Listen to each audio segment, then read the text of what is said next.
Hello, sewing people of the internet. Most of my sewing projects tend to be focused on useful, practical items, and today's no different. Physical fitness is something that's an important part of my life. I used to do CrossFit a lot, and now I mostly work out at home on my own. And I don't have a tremendous budget or a lot of space to devote to workout equipment, so what I have needs to be versatile. And so I wanted to have a sandbag. I've worked out with them before, and there's a tremendous amount of things you can do with them. But since they're made out of fabric, I can't buy one, I gotta make my own. So in this video, I'm gonna show you how I made this sandbag. By the way, if you have no interest in working out with a sandbag, this is basically a duffel bag with round ends, and there's some pretty good tips in this video that might be helpful to you if you're thinking about making a duffel bag, so stay tuned anyway. I'd appreciate it. If you've never seen one of these before, as I said, a sandbag is basically just a duffel bag with a bunch of straps on it. These webbing handles in various places on the bag allow you a lot of options for different Olympic lifts and other exercises that you can do with them. By the way, the webbing I used on this project is some surplus webbing with like a 15,000 pound breaking strength. My friend Evan, who's a subscriber, very kindly gave me this webbing, and I thought this would be a great application for it. Thanks, Evan. I should probably point out before I go too much farther, I've never made a sandbag like this. I've picked up a lot of them and thrown them on the ground, so I've got a pretty good idea what I'm trying to make, but I don't have a pattern or plan that I'm going from. I don't want to belabor the point, but I'm going to be putting upwards of 100 pounds of sand in this thing and throwing it and holding it over my head and dropping it on the ground repeatedly. There could be some danger involved if something comes loose, so seriously use caution and do anything that I do at your own risk for sure. So for this project, I've cut out all the pieces. I have the two circle pieces for the end, and if you want to know how to make... Buddy, you can't have that. And if you want to see how I make these circles, you can check out the last video where I show how I cut out circles. And then the body of the bag is just one big rectangular piece. And then I have some pieces of webbing that I'm going to use for the many handles that are going to be on the bag. This webbing is some kind of surplus military or industrial webbing, and so I thought I would use it in this project. I have no idea if this is a good idea or not. Most of the sandbags, the commercially produced sandbags I've used, just use your standard nylon webbing. Just for added fun, I'm going to make the handles, or the portions of the webbing where you're intended to grab, I'm covering those with bicycle inner tube. I just slid the inner tube on, folded the ends under, and sewed them down. I live in South Florida, and it's really humid here, and you sweat a ton when you work out, especially outside. I don't know if this might help with grip, keeping from being too slippery, or it might be worse. If it is worse, I can just cut it off. So to locate the sections of inner tube that I'm using for my handles, all I'm doing is, for the side handles, to find the center, just fold it in half, make a mark, and then I want the handles to, well, the rough cut handle is 6 inches, so I just want to mark 3 inches on each side of my mark.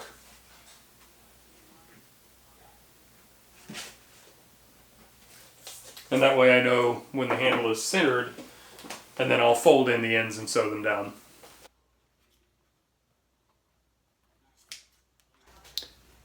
By the way, with some of your leftover pieces of inner tube, you can make ranger bands.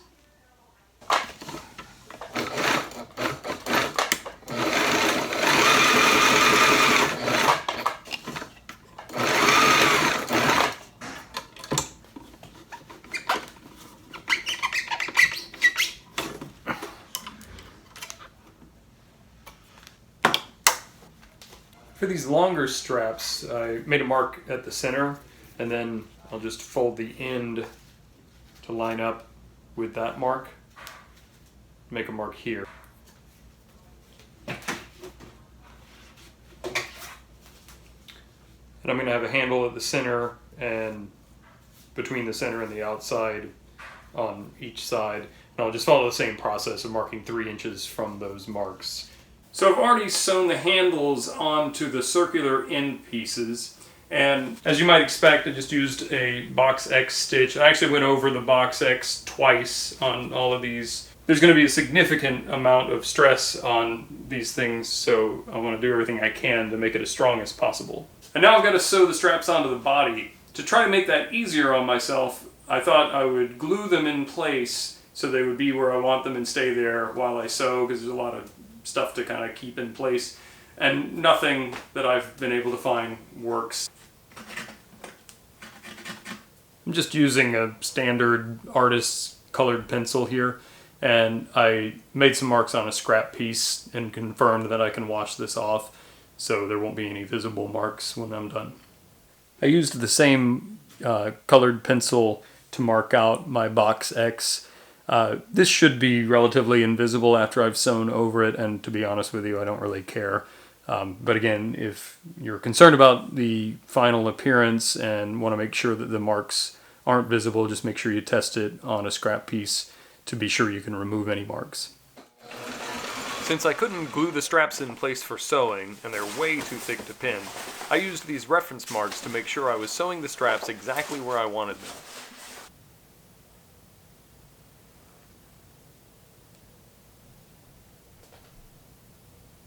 By the way, if you're looking for an opportunity to practice your box X stitches, this project is a great way to practice. Alright, so I stapled the end pieces on and turned it out just to see what the bag looks like. I'm really actually quite pleased with how this is turning out. I think it's going to be pretty cool. So now I need to turn it back inside out and sew the end panels on. This scene isn't me acting like I don't know what I'm doing. What I'm doing here is evaluating which way I want to hold the bag while I sew this seam.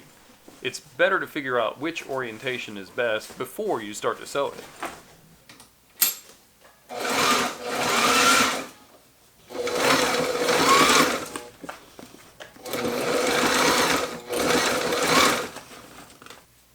I split open another old bicycle inner tube to make an improvised binding to protect the raw edges of the seam between the side panels and the body of the bag.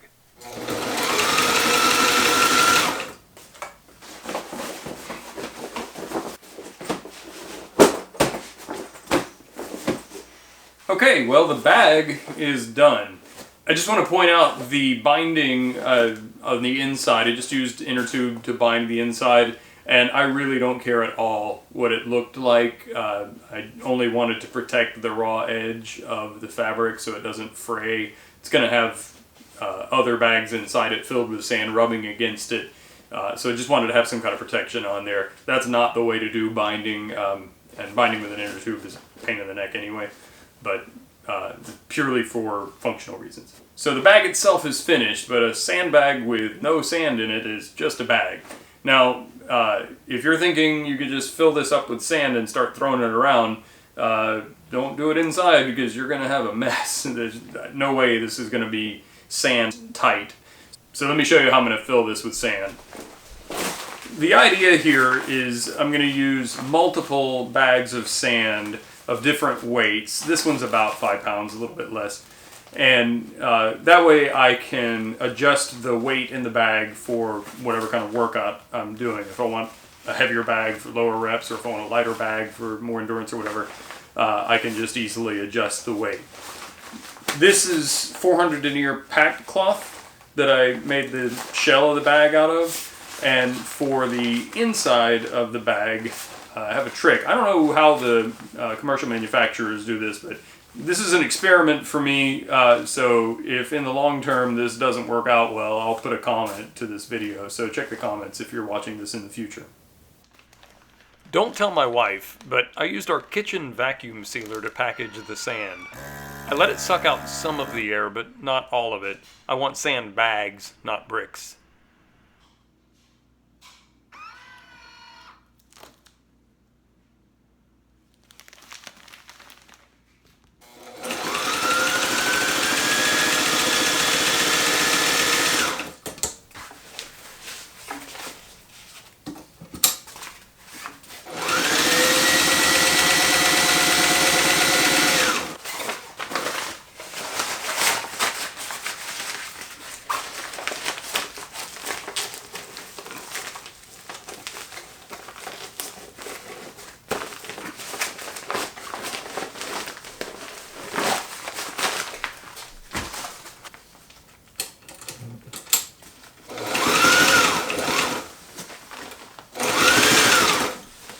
now that this bag is finished and I've got it filled with about 40 pounds of sand, let me show you some of the things you can do with one.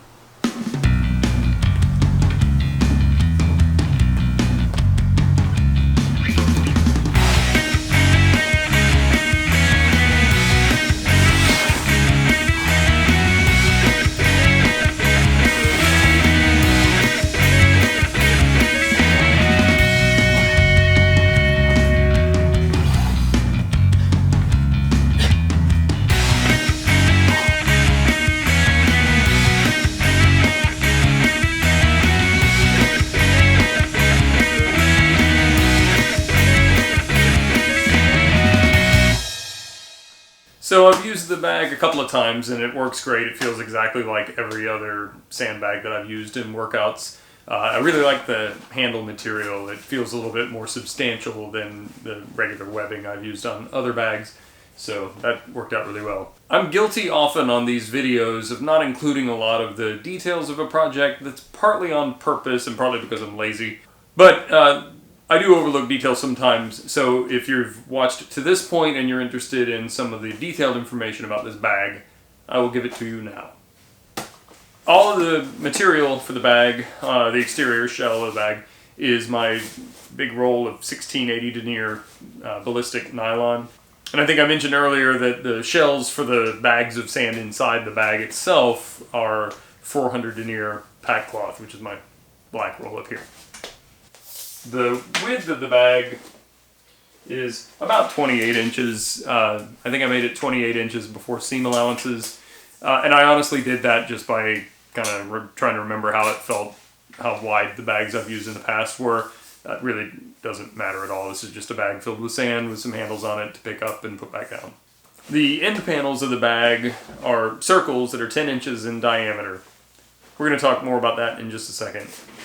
The zipper is underneath this flap. I didn't put any Velcro or anything under the flap. I'm just counting on it being wide enough. It's about 2 inches wide, finished width. And I'm just hoping that that's going to be wide enough that it will stay down. So far it has been.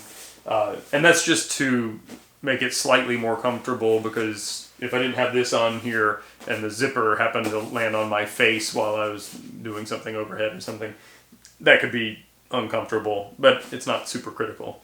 And the flap is just sewn in on the ends with the main seam between the end panel and the main body.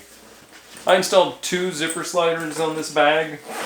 I honestly couldn't tell you why I did that.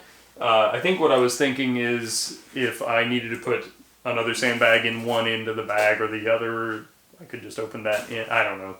It probably would be fine to just have one zipper.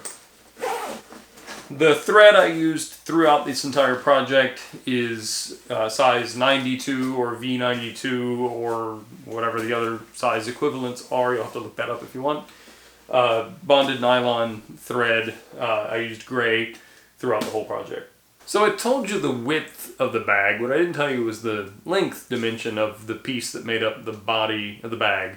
And that dimension is determined by the circumference of the circles that made up the end pieces. The diameter of the end pieces was 10 inches. So in order to calculate the circumference, I'm sure everyone knows this, but just in case you don't remember, the distance from the center of the circle to the outside of the circle is the radius, all the way across is the diameter, and the circumference is the measurement around it, right? So the diameter of those pieces was 10 inches. So to calculate the circumference from the diameter, we use the formula circumference is equal to pi times the diameter. You'll also see 2 pi r sometimes, which is 2 times the radius, which is half the diameter, times pi. But since we know the diameter, it's simpler to just do pi times the diameter.